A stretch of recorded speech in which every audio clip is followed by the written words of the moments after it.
And I'm just finishing up a blog post for the month, which I thought I'd do something different this time and just share with you some of the thinking that's going into this, and then include a link to it if you would like below.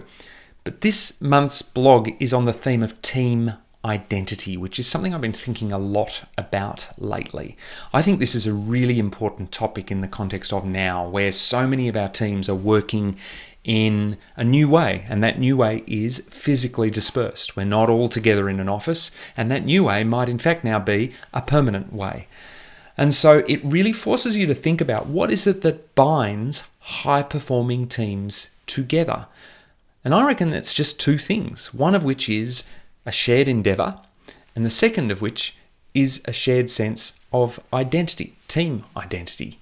So the shared endeavour, which is the what's our purpose? What are we here to do? What's the impact we want to have? What are our goals? What does success look like? And team identity, which is, well, who do you think you are? Well, in fact, that's the question I'm not asking you directly, but your team. Who does your team think it is? Or if you were asking, you'd say, who do we think we are? And is that identity one that we are all proud to be associated with, such that we would wear our team colours if we had any? I reckon this question is probably the easier to avoid, because a shared endeavour feels more concrete. It feels more like, well, goals, purpose, we can talk about that. It's kind of the classic language of business. Whereas team identity seems a little more ethereal, a little more abstract. The language of it might escape us in some way, but that doesn't make it any less important, because I've been diving into the research and it's clear that team identity is a really strong predictor of team performance.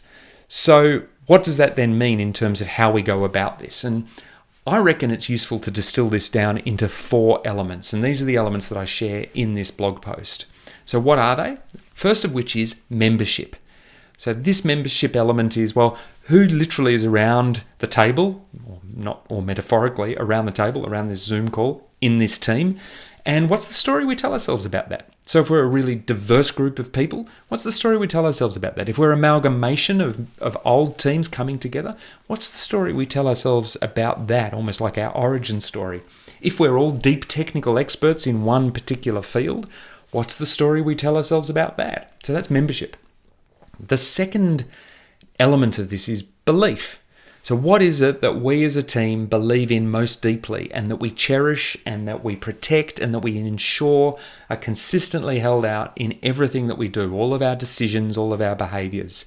And this is the conversation that often pans out as a values conversation, which has become almost the norm in organisations to have conversations about values. But it's also why I reckon this values conversation, you have to get to the point where it is a truly, it's an earthy, authentic, gritty conversation, so that it's real, so that it really does take us to a debate around those moments of truth, which really tested out our values and made us wonder, hey, is that something we truly do believe in? And if so, why was that moment in some way incongruent with that?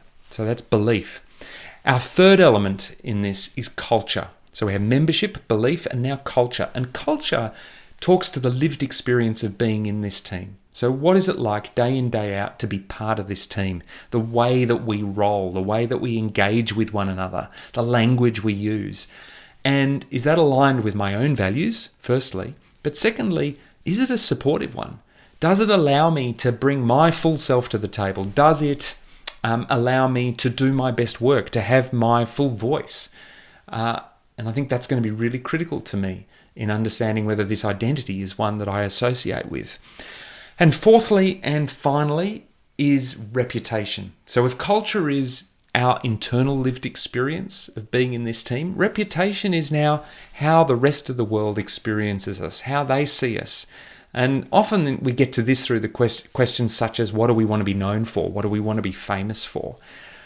Because the reputation of our team is going to be forged by interactions with any one of us. So when I go off and have an interaction with someone else in this business or in the outside world, the reputation that our team develops because of that, is that one you're comfortable with as well? Are we all basically feeding into the same set of reputation? So these 4 elements, membership, belief, culture, and reputation, I think provide 4 really accessible and concrete ways to talk about this question of team identity. And I hope that they prove in some way useful to you. I'd love to know what you think, whether these are conversations that you are already having as a team. And bear in mind that it's not the sort of thing that you set up a workshop or an offsite around, you have a bunch of conversations around them, you create a poster or a coffee mug and you're done. Quite the opposite. Whenever you start talking about them, it's just the beginning. And I suspect this is something you never stop having to come back to every 60, 90 days, saying, how are we measuring up against that? Because if there's one thing that is definitely going to change over time, it's membership, like who's at the table. And as a result, our identity starts to shift. But anyhow, that's probably it for now. As I say, I'll drop the link to this below so that you can grab yourself a copy if you want of the blog post. But otherwise, I shall see you next time. Bye for now.